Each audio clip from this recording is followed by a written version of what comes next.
Good evening, campers. It's your boy, me, Kieran. We are going to discuss Can Zhui's I Live in the Slums, translated from the Chinese by Karen Gurnan and Chen Ziping. Zhui as a writer has an aura of being at the same time difficult as she is different. Her prose is known for not really following a plot, not really following a character, not really following conventions. It's interesting to know her history to why this is the case. Tang Zhui is the pseudonym for Deng Zhuohua. She grew up in the Cultural Revolution, and her writing and the school, her contemporaries, the people who are writing around this time react to what was going on. If you don't know anything about the Cultural Revolution in China, go for a gander on the internet for 5 minutes, come back, and I guarantee you'll be like, that was barbaric. Armed with just a little bit of knowledge, you'll understand why Zhui and her contemporaries are looking for sense and logical in senselessness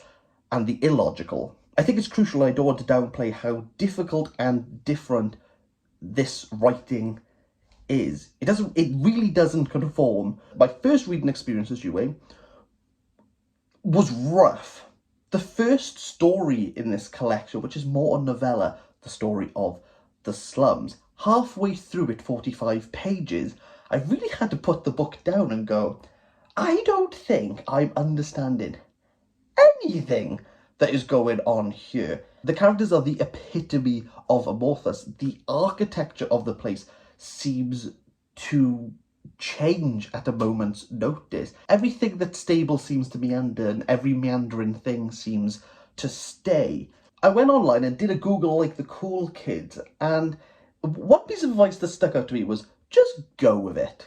Like, even if like none of this is making sense, just kind of like go with it. I suppose reading Zhui is like Virginia Woolf was doing with The Waves, as she was like right into a rhythm. I suppose you have to read this in that way. You just kind of have to accept it.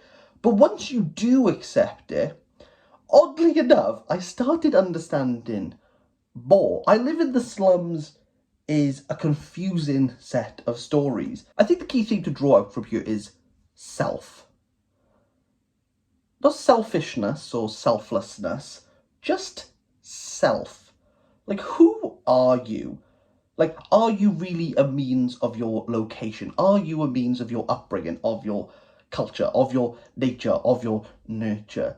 Like, does everything around you affect who you are? And if so, what happens if you start taking those things away? What happens if they start to erode out of your life? What happens if you start eroding out of your life? Like, who are you?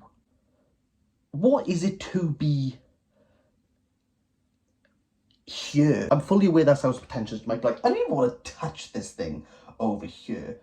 But throughout all these stories, as absurd as they get, as we go from what it is to be a willow tree to what does it mean to be a cicada watching the rain with a spider, what does it mean to be a shadow person who has grown a tail? What does it mean to be a rat? Like a human to be a rat, or for a rat to be a human. Like, where does that all lie? All of this is woven neatly with silk thread. It's as if you don't see where the connections are being made, and when you do see them, you think, this is really delicate, that's never going to hold, but it's the strongest possible thing there. The interwovenness of these short stories are only ripped at the threads due to actions that happen within. What is it to have a long relationship with a familial other, and due to a circumstance, they decide to walk away, and you'll never see them again? But do you know if they'll see them? How does that relationship affect you? How does it affect them? Are you the same person after this split? What happens if one person tries to talk and the other person doesn't? Communication within this book is like fundamental to everything. It's how things connect. This is about communication, and communication, I think most people will think of clear, crisp communication. You understand everything that I'm saying. What's going on here is that, do you? Are you assuming that you know what I'm talking about? Is there always an inherent assumption? What happens if you speak a different language?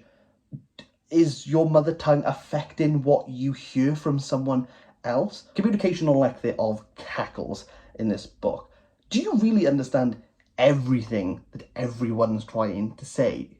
What happens if you miscommunicate? What if your miscommunication was actually the correct communication? If you're listening to me right now, are you sure you know what I'm trying to get across? Is a lot of it assumed? Is a lot of it believed? Is a lot of it... Like, do you just not believe a word that I'm saying right now? How does this work between humans? How does this work between cultures? How does this work between animals? A spider and a cicada are prey and predator. But can they communicate watching the rain, knowing the one drop is enough to kill them? Communication both ways can help us understand each other. We can become more sympathetic. We can actually become empathetic if we listen hard enough.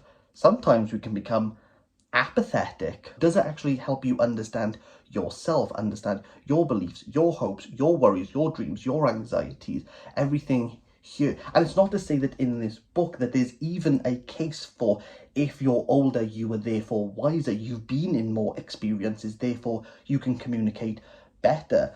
In fact, it feels as though everyone is struggling through this, and what you think you know, all your preconceived, like, I am staunch in this idea, is a hindrance to your communication, to understand each other and yourself. There's always miscommunication, even if you think you're being as clear and as crisp as possible. Everything that is said, done, undone, and unspoken affects the architecture of the slums. Now, we might talk about cutting down a tree, or we might take an axe and begin chopping off branches, and we have no real instinct of, is that going to affect birds? Is that going to affect the insects? Like, we don't really think about that.